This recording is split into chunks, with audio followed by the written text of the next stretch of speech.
Hi everyone, this is Miss Granger.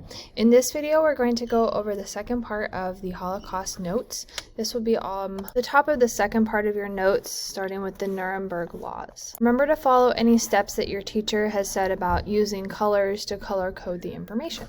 Let's get started. So the Nuremberg Laws of 1935 said a couple of things. It establishes bloodline lineages that determine whether or not someone is considered a Jew. So if you had 3 or 4 grandparents who were Jewish, that meant you were also a Jew. If you only had 2 Jewish grandparents, that meant you were a Mischling or a half-breed. And overall, Jews now become routine targets for stigmatization and persecution. Stigmatization is like you have a particular attitude towards a person or a group of people, and persecution means that you are really actively discriminating against them.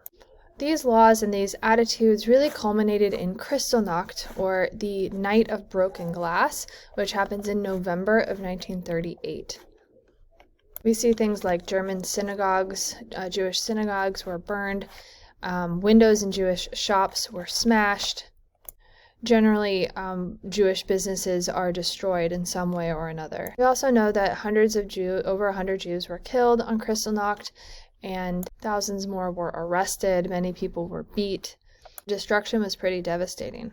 So during this time period, hundreds of thousands of Jews who were able to leave Germany did, while those who remained lived in a constant state of fear and uncertainty. We're now in the section that's titled Ghettos, and it starts with us talking about the invasion of Poland.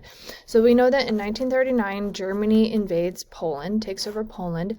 The German police forced tens of thousands of Polish Jews from their homes into ghettos, giving their confiscated properties to ethnic Germans. So essentially evicting these Jewish people who live in Poland and giving their property to Germans.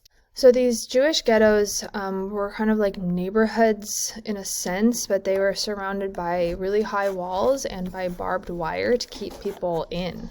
So essentially the Jewish ghettos in Poland really functioned like captive city-states, and they were governed by Jewish councils.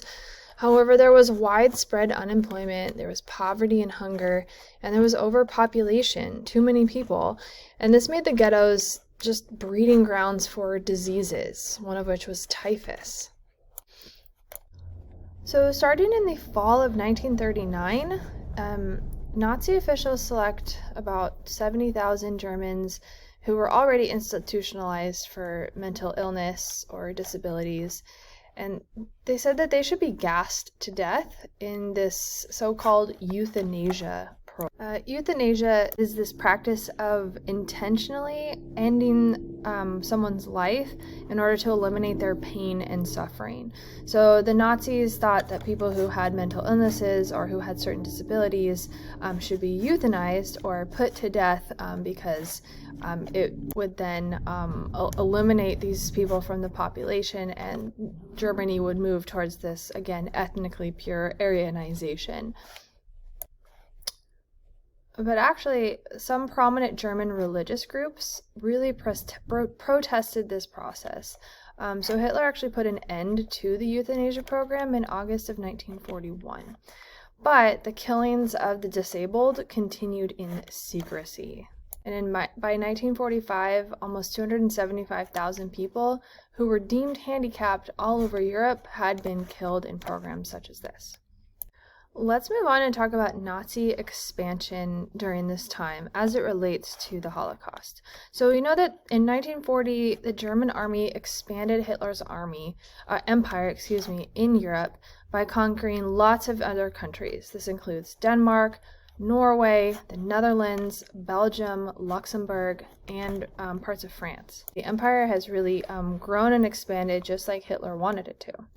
Hitler also greenlights this mobile killing unit, as it was known, in 1941 when the Germans invaded the Soviet Union. These mobile killing units, called Einsatzgruppen, murdered more than 500,000 Soviet Jews and other people like the disabled, as we were talking about before, and this is usually just by shooting. So line them up against the wall like in this photo and shooting them. We start to see more of this existence of the yellow star to indicate Jewish heritage. Starting in September of 1941, every person who is designated as a Jew in a German-held territory was marked with a yellow star. And this really made them open targets for the citizens who lived there to see that they were Jewish and to actively discriminate against them. So again, if you lived in any of these territories where the Nazis were in control, you had to wear this star starting in 1941. One of the most notable concentration camps, which we'll discuss a little later, it was called Auschwitz. And since June of 1941, experiments with mass killing methods had been ongoing at this concentration camp of Auschwitz, and this was near Krakow in Poland. So what did they use to gas people? In August of 1941, officials gassed 500 Soviet POWs, or prisoners of war, to death with this pesticide, which was known as Zyklon B. A huge order was placed for the gas with a German pest control firm, and this was really an ominous indicator of what was to come with the Holocaust. That's it for this video. Be sure to follow any directions that your teacher has noted for the coloring or annotation.